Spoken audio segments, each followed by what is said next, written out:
Hi, Pastor Dave with you with a few thoughts on the topic of spirituality. The Bible tells us there was a man who was the wisest man who ever lived by the name of Solomon. And Solomon penned these words in Ecclesiastes 3:11. He said, "He, God, has made everything beautiful in his time. He has also set eternity in the human heart." Blaise Pascal, the brilliant scientist from the mid-1600s, put it this way. He wrote, "There is a God-shaped vacuum in the heart of each man." According to the Bible, God made man in his own image, and God is eternal. So it's no surprise that man should have interest in things beyond this life and what they can see and understand.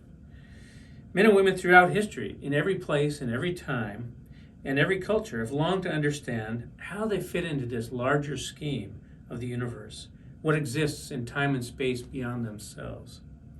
Most, if not all cultures, have addressed this felt need by developing some sort of religion or religions.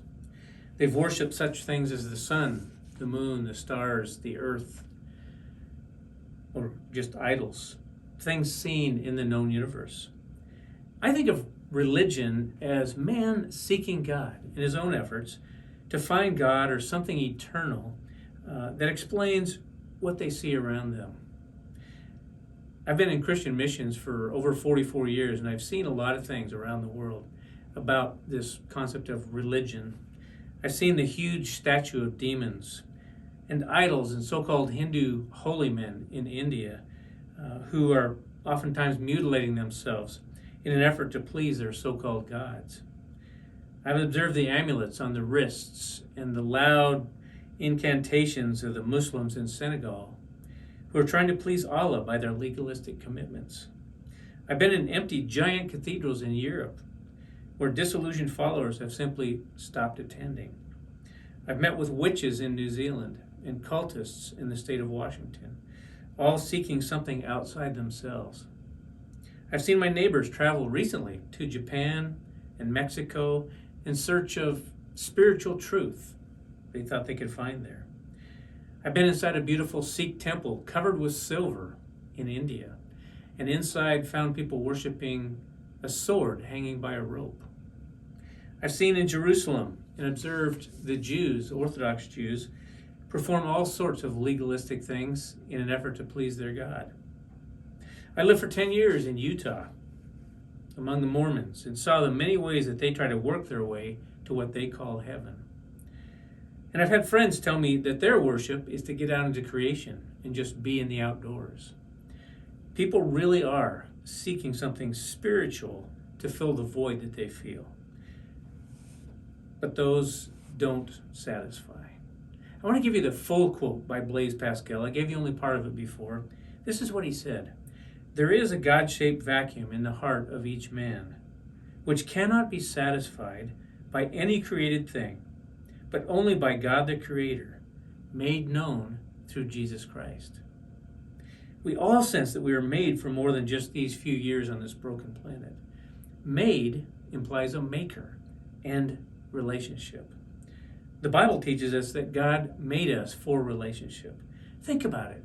He made the Garden of Eden so that he could walk with Adam and Eve and have fellowship with them. He gave Moses the design for the tabernacle so that he could spend time in fellowship with Moses and through him with the people. He gave David the plans for the temple so that he could be with the high priest and have fellowship with the people through him. And he's made heaven so that he could spend eternity with those who trust him. He's all about relationship. Biblical spirituality is all about relationship with the living Creator God through his only Son, Jesus Christ.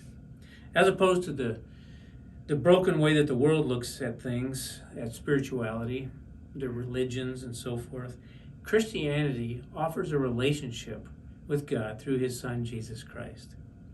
And this relationship with Jesus has many benefits. It offers, for example, a restored relationship with your Creator that was broken by sin. We know the story of Adam and Eve.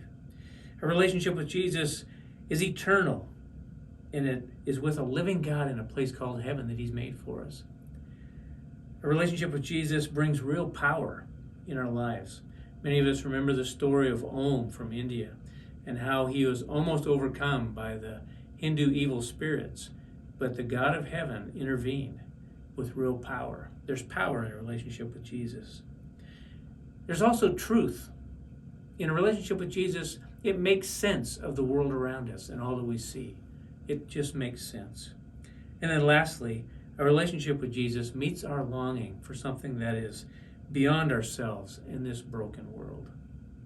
In summary, I think we need to reroute our thinking to understand that biblical spirituality involves a relationship with the living Creator God on His terms through believing in His only Son, Jesus Christ.